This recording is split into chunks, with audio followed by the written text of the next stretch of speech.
No. I think a lot of people don't really understand the difference between, like, imagine just not being able to feel, like, even just a finger. Like, just tell, you know what I mean? Just not be like, oh, what the fuck is wrong with my finger? Right? Like, oh my god, how do I ever live without this finger? Right? Well, yo. You know what I mean? So it's a totally, sometimes these people got to take a step back, right? Like, I feel, yeah.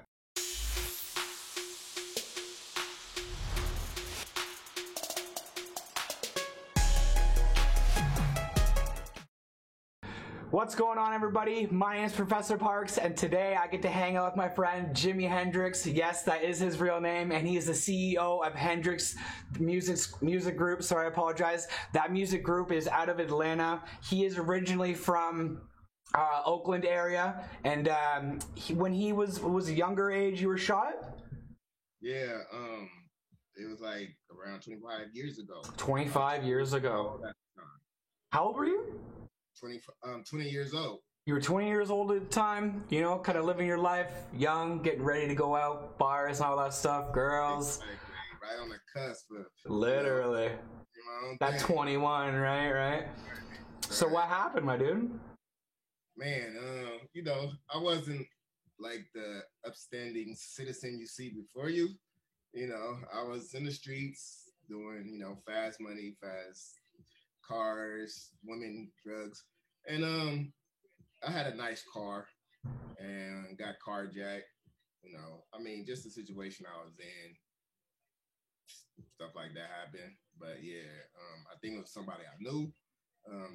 Took my car, shot me in the back before he left, and I've been in a wheelchair ever since. So, oh, go ahead. So when you say carjack, like this guy's just coming out, hitting you, pulling you out of the car, shooting you, taking your car kind of situation, or how did that kind of roll down, if you remember? Yeah, I was with my cousin and we rolled up to female's house, and when we getting out the car, this guy just snuck up behind me. As soon as I'm getting out the car, like I'm driving, my cousin on the passenger side. You know, he kind of sneaks up. I'm opening the door, about to get out, and he put a gun in my head, you know, telling me to get out the car. And then actually my cousin, he took off running in the other direction. He started shooting at him. And then as soon as I was about to run, he turned around and hit me right in my back spinal cord. So that's why you think it was sort of like somebody you know, because it was just way too right place, right time. Everything was way too perfect. It was set up. It was a setup. Yeah. So yeah, you got shot one time in the back? Actually, I got shot 3 times. Okay. One in my spinal cord, and like a couple kind of nicked off my buttocks, kind of. You know, I guess he was shooting down. So you were in the hospital. What ended up happening there? Your journey starts now. Right. I'm in the hospital for like 3 months. I say 2 months in a regular hospital, then a month in rehab. And I was telling the doctor, hey man, I'm not leaving here until I'm walking, you know, which I would have still been there if that was the case. Right. You know what I mean? So, you know, it's very upsetting, of course. It's like most people know that first year is the hardest, you know. 100%. That it was the hardest. You know, suicidal, actually. Keep it real with you. Yeah. Very suicidal. I had just had a baby. My girl left me. But the story on that, I always tell people that was the best thing that ever happened to me. Why? Because she was young, we was young. I was 20 years old. She was 18. Still going to school, had college courses, you know, dropping our daughter off at her mom's. And all I would do, when she leave, I'll be on the couch. When she come home, I'm on the couch. You know, I didn't do nothing. I didn't want to go nowhere. I didn't want to see anybody. You know, we had our own place. And then after a while, I mean, she's 18, she's young. We stayed together probably a year, you know, after I got shot. And then we talked about it and she left. But, you know, I can understand it now.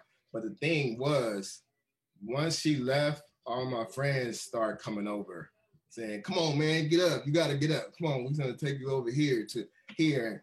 you know, and it's just got me out the house and got me doing my own thing because she was doing everything for me. Mm-hmm. I didn't want to do anything, you know. So she would cook, she would do everything, take care of our daughter. I didn't want to do anything. I didn't want to go nowhere. But, you know, my friends got me up. And then the first time we went to the mall, actually, is when I really got going because this girl was like, oh, he's really cute. Because, you know, the first thing you think of, I ain't never get a woman again. Exactly. You know what I'm saying? Mm-hmm. That's the first thing you think of. And then when we went to the mall, we was hanging out with my friends. You know, this girl said I was cute and exchanged numbers. And it was from there. I mean, you know, once you just gain your confidence. Fucking right. It makes you okay to get out there, you know? And then I just got out there, started getting a job, you know, started from the bottom, you know, working at, I think my first job was a night auditor at Motel 6. Okay. Yeah, that was my first job. Bad, just chilling, nothing crazy. Right, exactly. At night, you know, by myself, it was cool. Yeah. Had a couple customers. But then I just rose and, you know, before we started moving around, I got with my wife. I was working for the electric company for 10 years. You know, oh, so shit, okay. Rest, you know, all the way up. So that was really my journey, man. I mean, you know, it was a struggle in between there, but for sure. For sure. Like you're sitting here saying that you almost felt like emasculated with your girl at the time, taking care of you, almost essentially wiping your ass for a whole year. You know what I mean? Like you said, you're on the couch the whole damn time. You got no reason to get up. You got everything that you want around you, right? And I'm assuming your boy is sort of like kind of gave you that space and let you live that life. We don't know what Jimmy's up to. We'll let him do his thing. So now when she's gone, we're like, oh, what's up with Jimmy? Is he okay? Right? Like, let's go get his ass out of the house, right? So yes, boom, hell yeah, that's great. That's how it happened, man. That was like the greatest thing, you know, because I didn't want to go nowhere. But you know, your boys, they could get you up, put you in your chair, and you know, throw you in the car. Yeah, they don't care. They'll throw you all over. Right, exactly. So, I mean, I love them for that, though, man. That really, and that's why, you know, me and my my ex, my baby mama, whatever you want to call it, we're good friends now, you know, and she always know. I always tell her, when you left me, that was the best thing that happened to me. And I'm assuming that she doesn't take that as a negative. No, she's like, whatever. Yeah. She's seen my growth from the beginning up until now, obviously. So she understand. I wasn't doing anything. She talked about me to this day. I ain't want to get off the couch. Yes. So I mean, it's all good. It's all love. We all good. Hell yeah. So you guys start going out and stuff. You said you immediately started talking to girls, which is probably like you said, probably the number one thing. Like that's what I started thinking about when I got out of the hospital. You know, I'm 25 years old, 26 years old, and I'm like, well, fuck, man, I was just out here, right? Like I just had a girl, and I thought things were gonna go this route, and like now, like I don't even know if this is even gonna work. Like I don't know what's gonna happen in that aspect, right? Like I feel so emasculated, right? Yeah, so like when it comes to like having kids and having sex, like are you able to do these types of things, or is you have to? I know there's pills and shots and all these types of different things. What's your route of pleasure? I didn't do it all, but I can have sex, but I can't have kids anymore, which I wouldn't want kids. Right. But yeah, I couldn't, because when I ejaculate, it's barely like a. Yeah. So it's just blanks. I'm just shooting blanks, baby. Right? This was a free vasectomy for me. Exactly. So that's not bad. At least you can have sex. Like that is a big thing, man. There was 10 months after my accident. I want to say even 11, closer to a year, that I was nothing. I was just chilling there on the couch one day, watching a random TV show that meant nothing to do with sex, and all of a sudden, boom, it came back. And these types of things can happen. Like, is your injury a complete injury or incomplete injury? It's incomplete. And that's why you can continue. Right. I can move my left leg pretty cool where I could, you know, stick it out. And my right leg, I could just wiggle it a little bit. Yeah. So I feel on my left side down to my knee. Oh, shit. Okay. Yeah, on my right side, probably to the middle or upper thigh, you know. And that it's so fucked up to say this right now, but you're blessed in that sense, right? Like there's paras, quads. When I go to the hospital, I saw some crazy shit. Saw people blowing bubbles and paralyzed in different sections, and you realize, like, damn, like, what's gonna happen to me? Right? And there was a point in time where like I actually had to have people wipe my ass for a little while, right? Like my paralysis like had to kind of go down through time, and like you heal with your nerves and stuff, right? And I mean it's different for everybody, right? So I love to hear recovery stories. I love to hear like the sense that like you're almost like, other than walking, like you're 70% recovered. Like, can you put the AFOs on maybe and like throw down a couple steps or something? Do you know what AFOs, KFOs are? No, well, you talking about like the leg Braces. braces? Yeah. I never really got into it. Okay. I'll tell you the truth. Even my family say, hey, you could have been walking by now. I don't know. It just slowed me down. Right. I mean, I don't know. I just never wanted to do it. Okay. If I didn't walk all the way, I just didn't want to. I just want to move because I drive. You know, I get my chair in, and I just don't even pay attention to it. True. So if you're like if I'm not 100%, I'm doing what I'm having now. Like I'm not trying to bridge this gap anywhere between. No, you know what I mean? Yeah. And I know that it wouldn't be all the way because I know that because I can't feel my feet. Yes. So I can't, move my feet at all. So I know if I'm walking, it'd be a struggle to move a couple of paces, even though it could come back. You just never know. Right. I can begin on how I've been moving now. That'd be like a third transition again. It would be a total new transition. Right. So I'm like, okay. Bro, so I have the KFOs, so I'm paralyzed waist down, and I have these like big ass leg braces molded to my legs, and it was cool in the beginning because that's what I was doing in rehab. Like we thought that things were gonna happen, we weren't too sure how much paralysis was gonna stop, and it ended up stopping my waist. So now I have these things, and it takes me fucking 15 minutes to put them on.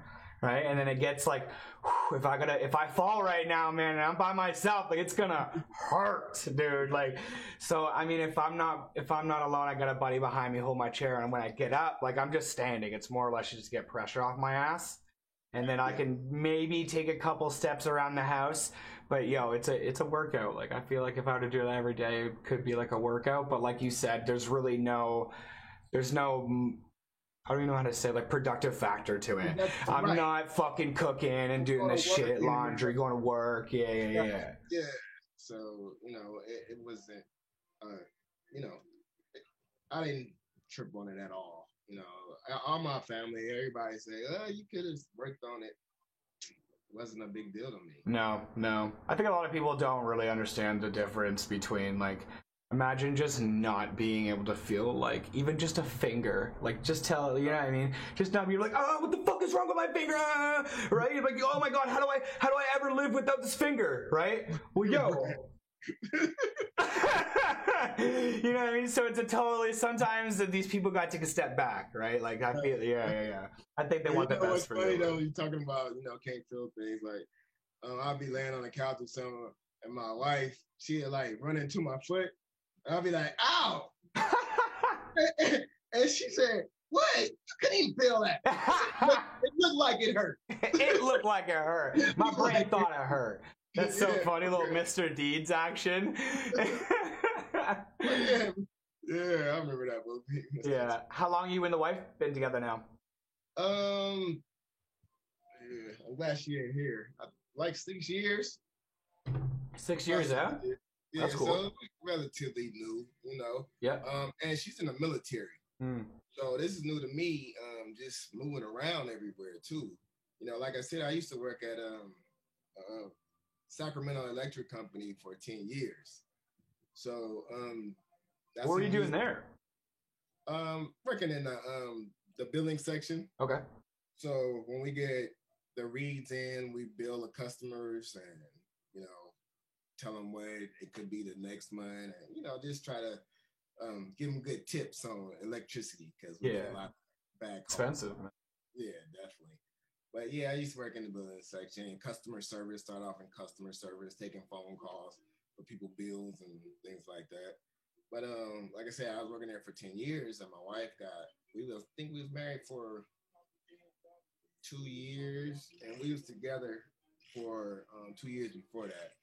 So she got a promotion up to a lieutenant colonel. Okay. she could renew where she was, or she can get a job as a lieutenant colonel somewhere else. So I told her she go ahead and look if if you want to, because she's making a slight bit more than I was. So,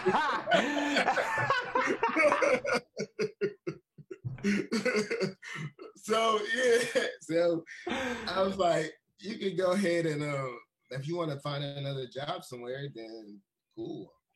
Just let me know. And she gave me a couple of places, and I was like, no, I'm not going there. But this place called Warner Robins, like I said, which is close to Atlanta, which I was doing my music thing on a part-time basis. So she was like, you can do it full-time there, and plus it's close to Atlanta because that's where everything is in hip-hop right now. I've noticed that, yeah. Atlanta is popping when it comes to music, right. Yeah. It used to be New York, now it's Atlanta. Now it's Atlanta, yeah. Atlanta took it over. So that's what we did, man. We moved there, stayed there for 3 years. Now we're here in DC. She worked at the Pentagon. So we're gonna be here another 3 years. And then we moving home to Las Vegas. She used to live in Las Vegas. I love Las Vegas. Okay. So yo, I have heard from many wheelchair users that Las Vegas is the wheelchair capital of the world. Like it is just so easy for us. We get around everywhere.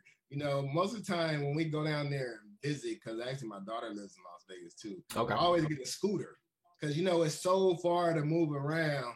So I just get a scooter, rent a scooter when I'm there. Bro. Go anywhere. Bro, I seen this video on your fucking Instagram of you like in Vegas, and you're like, hey, excuse me, and you're like bumping your boy, and you guys are just fucking around, right? It's just but you're booting with the scooter, man. It's so much easy. So much easier. Oh yeah, definitely. You get tired going around. You so much to see, and you don't want to be driving around because you can't park. No, you gotta walk. Gotta just go to different casinos and shopping and everything. So I get a scooter and we get around. Plus my wife losing weight, so she like to walk Perfect. around. Exactly. See, the Vegas is full of cool shit. Literally the last interview I just did, he's a guy in a wheelchair. He's traveled to like 29 different countries, and he said that he was one of the countries, 29 different countries, talking about Dubai, riding fucking camels and shit. Crazy some of the shit that he did. Yeah, and all he wants to do is travel. And he is a quad, like he is a fucking quad. So he was telling me that when he goes on these vacations and flying all over the place, that he has to make sure he's got a really good homie with him, like a strong individual that can pick him up, right? And like I guess he just posts on Facebook like, hey, I'm thinking about going to Australia this next month or whatever. Who would be willing to? Cool. Yes, yeah. So yeah, I think that it's not only doable but fucking amazing. Yeah, before my wife, man, the furthest I flew was to LA, right? From the Bay, and that's where an hour or something. But we started flying around, man. You got to see the country. I haven't been out the country yet, but just to be, different cultures, different states, man, it's a beautiful thing. Beautiful. You never know it until you do it. I didn't even realize the things like he went to like the Great Wall of China and shit, dude. Like this guy has like went serious places, and it really opened my eyes to be like, fuck, I could travel more than what is like Cancun and all exclusive. You know what I mean? As cool as that's gonna be, it's probably gonna be my first trip just to chill. But like, I would love to go to Europe or something like that, something cool like that, right? Like. But what I was going to say is that when he went to Vegas a lot of time, he was doing skydiving. He was doing a lot of really cool shit. Like when you go to Vegas, have you ever done anything cool like that? Like anything different or anything for that matter, not just in Vegas? Yeah, they got the roller coasters on the side of the buildings and stuff. Oh, shit. Yeah, it's pretty crazy. But I never did the skydiving. I've seen it. My wife talked about it, but I haven't did that yet. Do you think you would? Do you think you could do it? Just say fuck it. Well, what's the worst gonna happen? Get more crippled? What? Yeah, I'm not. That's not the problem. It's just I always was. I won't say afraid, but heights.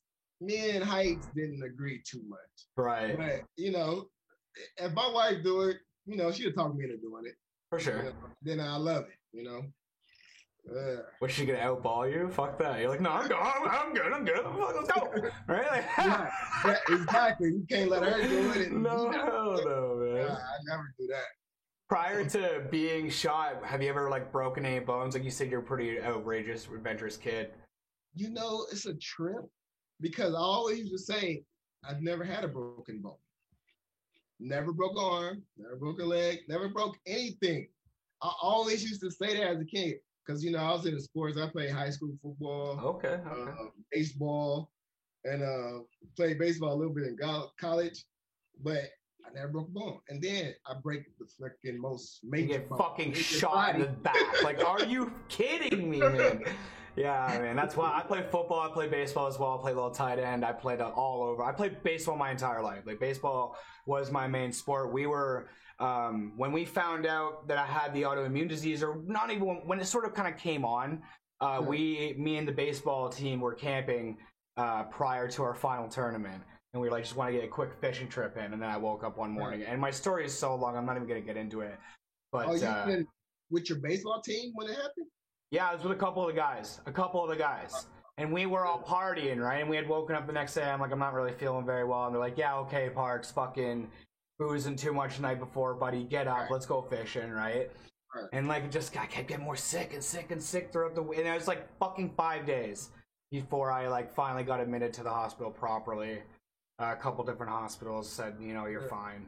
Yeah, and then I ended up finding autoimmune disease, and I was in 7 months in the hospital, and rehab, like you said, outpatient, inpatient rehab, aquatherapy, fucking everything, right? Because especially with me, like, we didn't know what was going to happen. It ended up just stopping at a point. And what they said was that my autoimmune attack was so aggressive towards like my spinal area that it made a scar there. And now they call it transverse myelitis, which is another autoimmune disease.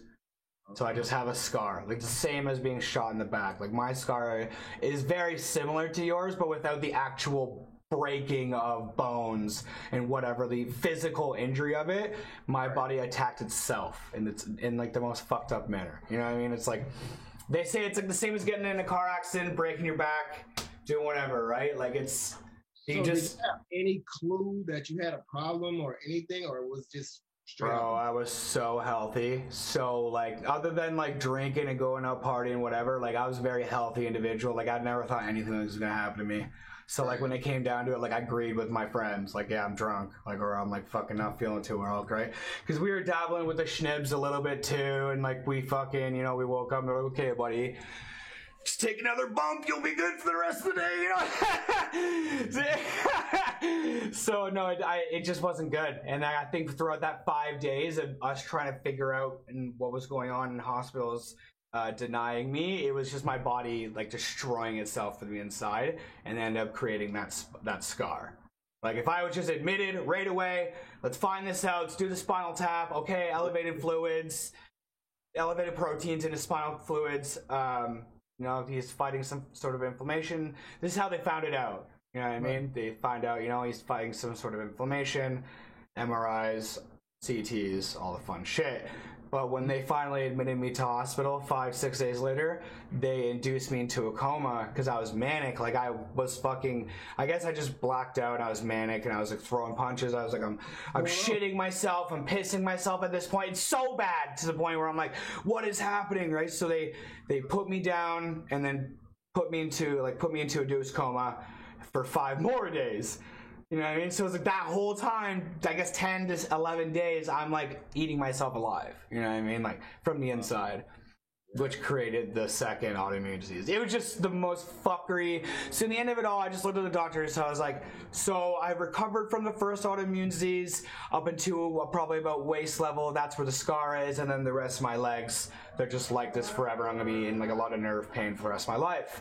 And they said, yep, this is sort of what it is. Welcome to your new normal. And I was like, okay, and like you said, bro, suicidal, talking, I'm never going to talk to a girl ever again. My girl left me throughout the time that it was happening, you know what I mean? We weren't together for very long, but it was still like, man, like, I trust nobody, right? Like, fuck, like, yeah, and it was just sort of like until like a year and a half, maybe 2 years into it, I was like, I gained a stupid amount of weight. Just Oreos, you know what I mean? Just chilling on the couch, right?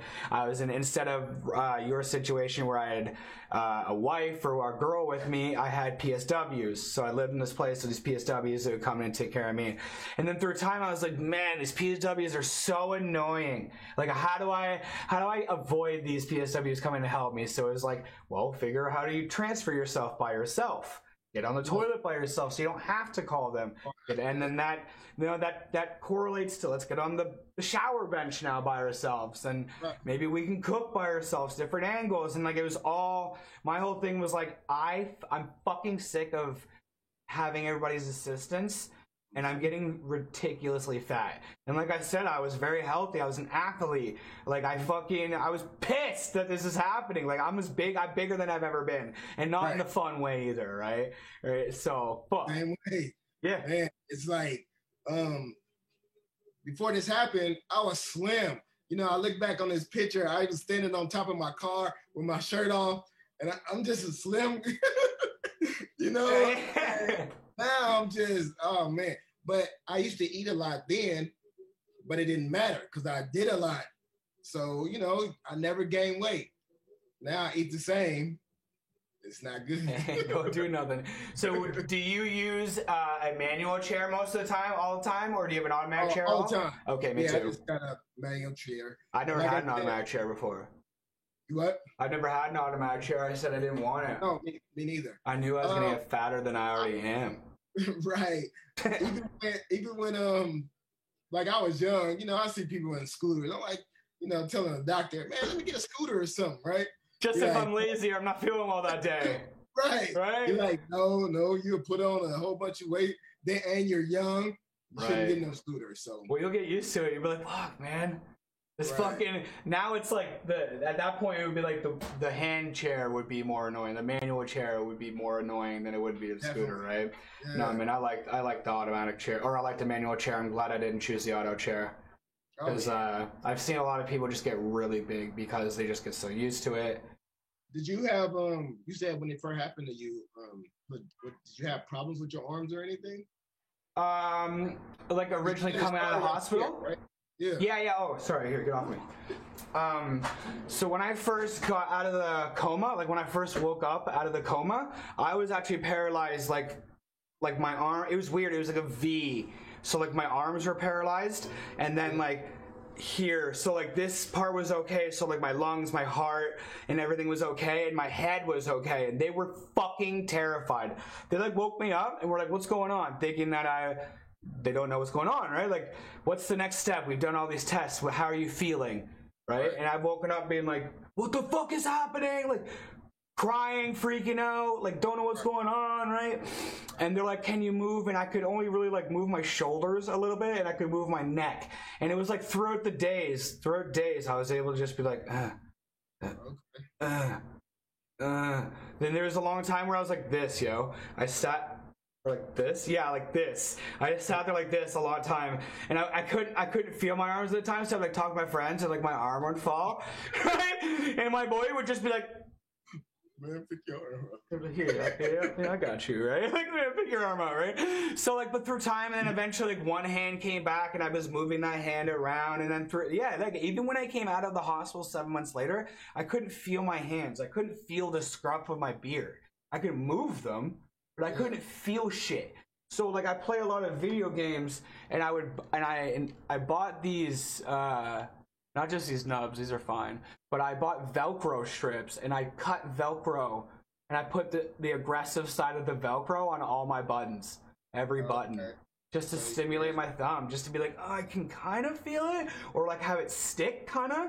Right. And I did that for a long time, and I just noticed like it'd be like every other day I'd be like, oh, I can feel a little bit here on my finger, oh, right here on my hand, and I'd be so fucking mentally focused. Like I said, it was like a whole time like of depression and like so focused on this and like what's going on here, and like you're on the internet. All I have is the internet, so I'm searching up like what the fuck happened to me, because I just got a big old question mark from the doctors, right? Like what I have is called Guillain-Barré syndrome.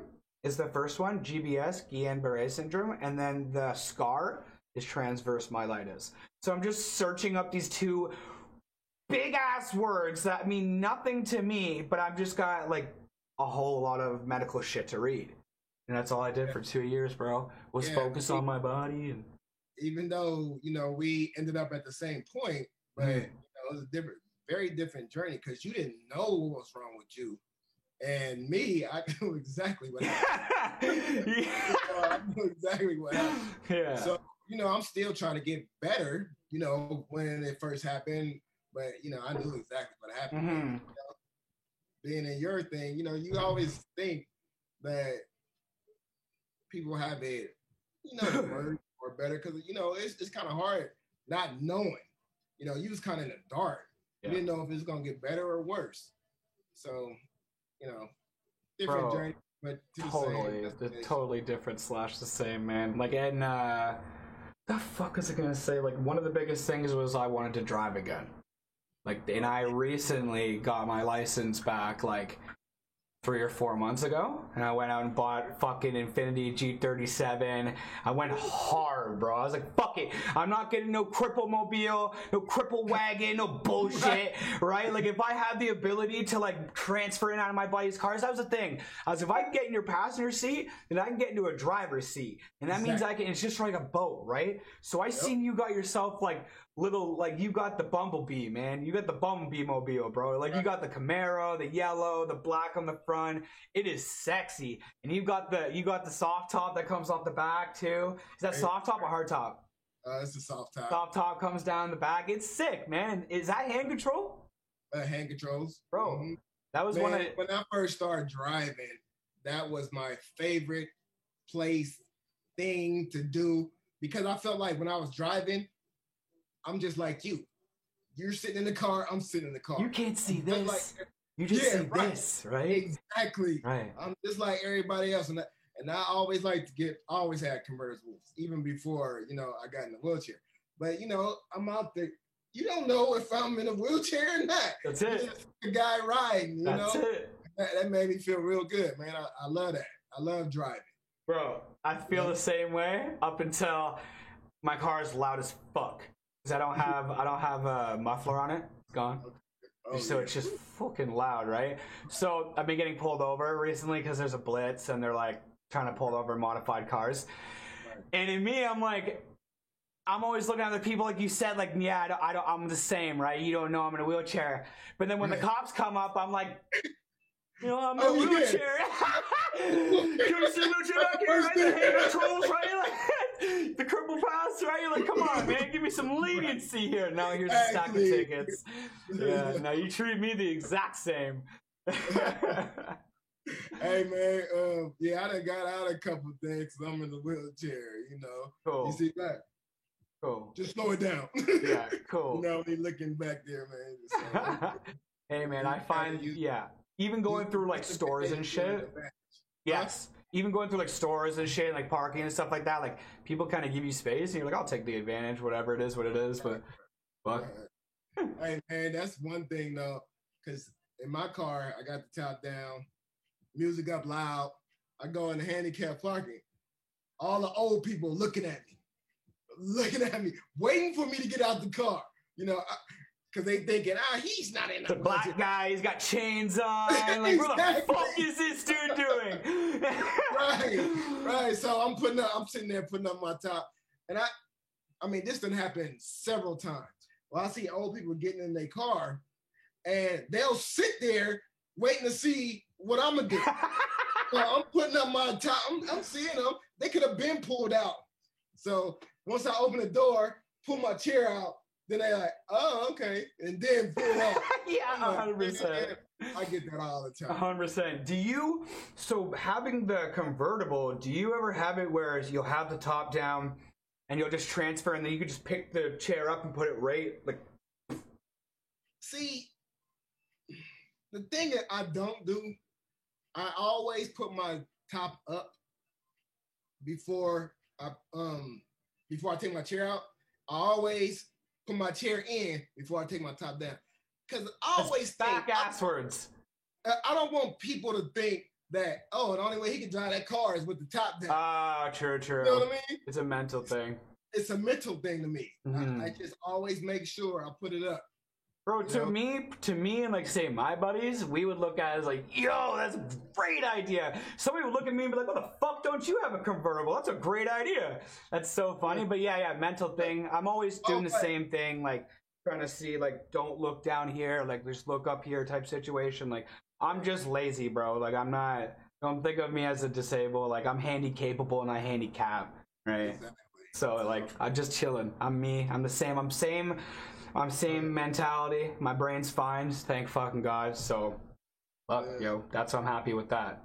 Man, that's the best thing, man. You still got your mind. You still could think. You still could do whatever, you know.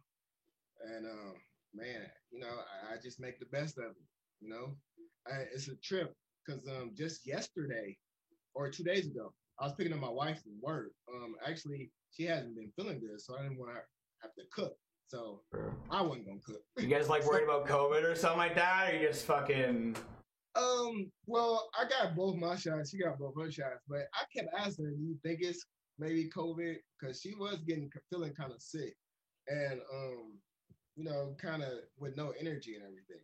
But anyway, I went to this to pick up the food, and then I had to pick her up from work, and these ladies, when I was getting out, I asked them because Bonefish Grill, if you ever heard of that, I don't know. No. But Bonefish Grill, I asked them, is it right over here? Because, you know, I want to be close before I get my chair out. Yeah. We fucking pushing. Yeah. But anyway, so she told me, oh, no, it's right on the other side. You just got to drive around the other side. So she seen that I was in a wheelchair. She said, oh, you in a wheelchair? He said, well, can I take your picture? Because my sister had a stroke. And her left side is all messed up. So she in a wheelchair and she's really miserable. So, you know, she want to take a picture of me. And she asked me, was I better? I said, no, but my wife is. She said, oh, then I can't flirt with you then. Yo, little things make you feel good. Just shit like that. Yeah. Exactly, you know. But yeah, that was cool. She took my picture and show her sister. Got to make her sister feel good. You got a little ego boost and you're on your way. I love that shit, man. You have any tattoos at all? I have one right here. I got 2 tattoos. Nothing special though. No, nothing. You know, nothing like you. Right. I just got a couple of little designs. Cool, man. Do you go out to? I know that it looked like you went to like the shisha bar, the hookah bars. Oh yeah. You still go out and do that? In my business, you know, I try to connect with a lot of DJs and network with a lot of people in general. So, you know, we go to a lot of bars and clubs, and I try to drag my wife with me, but you know, she has to get up early. She likes to go to bed at 9. I'm like, whoa, I'm leaving the house at 9. Right. Holy. Yeah, I always go out. You know, I have to do that, just like part of my job. No, it's cool. Networking is everything. Right. Yeah, and really, pretty much every business. You know, gotta know people. Yeah, absolutely, man. So you do you have any like pain at all, like nerve pain? Take medication at all for pain? Man, I have leg pain 24 hours a day. Me too. And that was for the last 25 years. You know, it just seemed like a lot of things started happening since we got in DC. I got this doctor that he gave me 4 shots in the back to cut off the pain. And the first time it worked for a month. And this time it didn't work as good. Nerve blockers. No, yeah, some kind of nerve blocker. Eventually he can cut it off, burn it off or something. Solder it off, yeah. It was if it works. So, you know, I'm ready. I mean, I've been in pain for 25 years, man, 24 hours a day. Bro, you know? That makes me so, like, fucked up happy. Just because you do have to go through these processes, like, you have to have the shots first before you can go for the surgery, right? So right. With me, I have nerve pain, and like I said, I don't have any fucking physical injury. I wasn't shot. I didn't have a car accident. I just woke up like this. You know what I mean? So it's all just my brain trying to send signals down to my legs. It hits that scar, and it's like, something's bad, something bad, negative signal, something bad's happening, right? And it just sends pain, like it feels like a taser. It feels like a taser, like an electric burning taser, right? Or it'll be like so many pins and needles where it's like irritating. I'm like, oh god. But then it'll like focus to one spot, and it'll just stab you in that one spot. You're like, wow, I could really cut my leg off right now. Man, I done thought about that so many times. You know, why do I need them? Just cut them off. Yeah. You know, so I won't have no pain. But it'll still be there. It'll be a phantom pain. It'll still be there. Pain.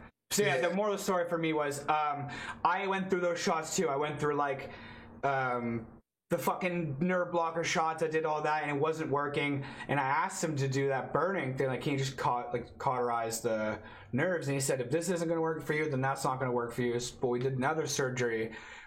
Right? We did another surgery where we installed. They cut me open and they put a fucking. It's like a strip, like electrical strip, and it's connected to leads. That's connected to a pacemaker like battery that's in my back. Like I can feel the pacemaker like battery in my back, and it sends what feels like a TENS unit. You know what TENS units? Yep. Right, those little pads and whatever. So I have that in my body, which is so crazy. So all I gotta do is like I turn this on, and it'll say fucking on or off stimulation, and I press on, and I can feel it waist. I can feel it waist down, and it's just fucking like it stimulates my legs. Like it feels vibration. That is like the highest point of what Canada will offer me when it comes to pain and stuff like that. Like it's really like I have to come down to you guys to try some new shit because I'm in pain. And to hear that you're in pain for that 25 years, bro, that sucks. But I hope this cauterizing thing seems to work. Like DC seems to be like a better thing for you when it comes medically. To medical, yeah, a lot of good things, man. So I never went through anything like that before. So when it worked the first time, you know how good it felt for that month, bro. I mean, I could just like sit around and it was the best. And then it slowly started coming back. I started feeling the jumping and the moving. So I told him about it. He said, okay, come in again. So we did it again. It just wasn't that good this time. Now, I still could feel little things and, you know, it was better than normal, but it just wasn't like the first time. And he said that could happen. Was it lidocaine? You know, if it was a lidocaine? I had lidocaine. They just inject me. And lidocaine's the same shit they put in your fucking gums to make your teeth numb, right? So, and I did that and it worked for a weekend. But I went home to bed on Friday, went right to bed on Friday, woke up Saturday, felt pretty good. And then Sunday, the pain started coming back. So I'm like, was it placebo? Whatever it was. Not good enough for me. Okay. I'm not doing that every fucking Friday. Yeah, no, I wouldn't have that often either. No. Actually kind of hurts. Yeah, fucking right it hurts. Hell yeah. None of my boys got to do that shit, right? That's right. Well, we got to go through, man. But, you know, if he says he want to do the thing that you were talking about, you know, solder it off or whatever, I'm going to let him. Do it. You know, see what happens. Hopefully it works. It works the first month, so hopefully that'll work. And my life will be that much better, you know? Fucking right, man.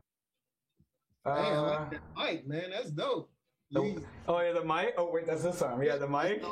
Yeah, that's actually probably this one, and then the bird was my most recent one. I love it, man. I love just music of any sort. Like, of any sort I can listen to. It just depends on the mood, the vibe, right? You sing, rap? No, man. Like, when I was younger, I used to fucking think I was like a hype man for my boys. Like, my boys were like pretty decent. Like, they had some skill, right? They just never pursued it. And like, when they would go do shows, I'd be like either on stage with them or like, yeah, like chilling hype man's type of shit. It felt good to be out there and like you get drunk at parties, you spit a couple rhymes, whatever.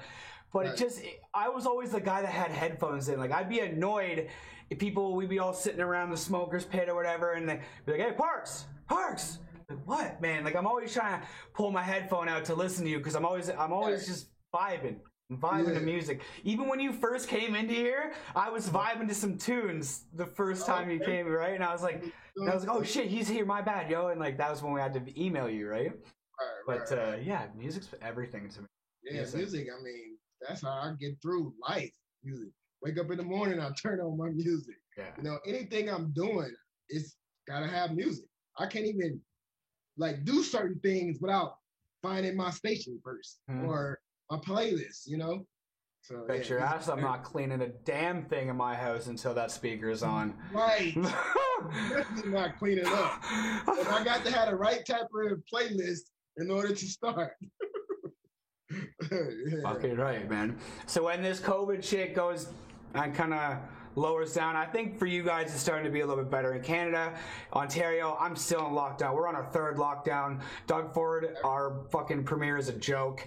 Like, he's a piece of shit. So we're just chilling. It doesn't hinder me much because I'm doing a lot of computer shit and staying inside anyways. I have my studio anyways in here.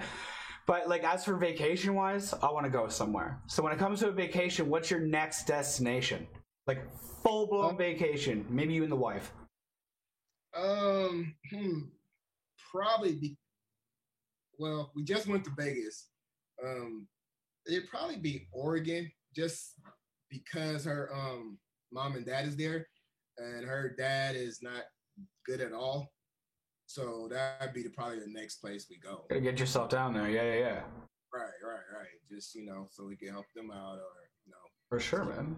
For a while. So that'd be the next place. I mean, that's not nothing exciting or fantastic. But that's it's the destination. Yeah, right. Yeah.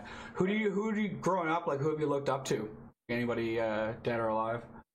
Man, I always, growing up, my music thing, I looked up to Russell Simmons. I wanted to be Russell Simmons. Def Jam, when I was growing up, was the big label. Fucking right, man. He started it all, man. Right. Rick Rubin, Russell Simmons, man, that's what I want to do. And Russell Simmons used to be a party promoter. I started off as a party promoter, So, that's who I looked at, man. And he did his little clothing line with the Fat Form and had his beautiful wife. And, that's the footsteps I was trying to walk in the beginning. That's what I always want to do. Like I said, I didn't have talent, so I couldn't be, LL Cool J or nothing. So, Russell Simmons, that's what I wanted to do. Be the conductor. Bro, it seems like you have done nothing but pursue that, low-key, not even realizing it, right? Yeah, like, man, you're still doing it. Like, when you're starting this whole music thing, like, you seem to be much more comfortable in your skin now that you're out of, like, the electronical or whatever, right? What you saying? So I'm just happier that it's working at the electric company. The electric company, yeah. You just seem more comfortable in your skin compared to, like, obviously, like, whatever you're doing prior. Now you have, like, a social media, and you're more active out there. I wasn't even on social media. I didn't have a Facebook. I didn't do none of that until I started this music business. Because you gotta do that at that, being in that business. But I didn't have that, man. I just hung out with my friends or came home, hung out with my wife. But, since started this business and with my beautiful wife being able to give me the opportunity to start this business full time, it's been great. I'm loving life. It's not, like they say, it's not work when you're doing something you love. Exactly. You're just having fun. Exactly, man. That's what I'm doing. Fucking right, man. So usually we end these podcasts off with a would you rather segment, and we've been doing the same question past two, and I like it. So would you rather have a Texas accent and live in New York, or have a New York accent and live in Texas?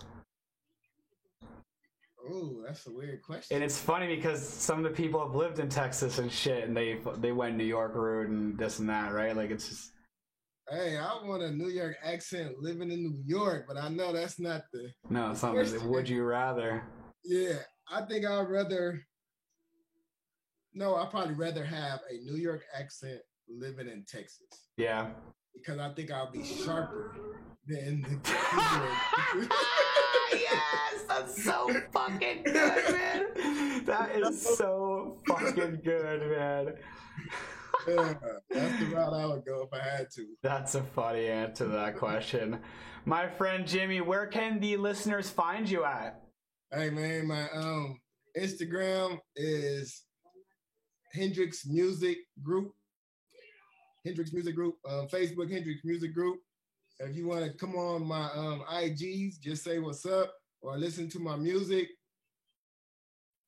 help yourself. And I'm Help always here yourself. if anybody have any questions or just want to talk. Absolutely. And clearly you guys have noticed that Jimmy's a great guy, and he's very open to any questions and anything. So yeah, if music related, disability related, hit him up. And I hope you have a great day, Jimmy. And I hope you can hope things go good for you. And I hope you can get back on this podcast someday when things get even better. Absolutely, man. I appreciate you having me on. Yeah, take care, brother. All right, take it easy.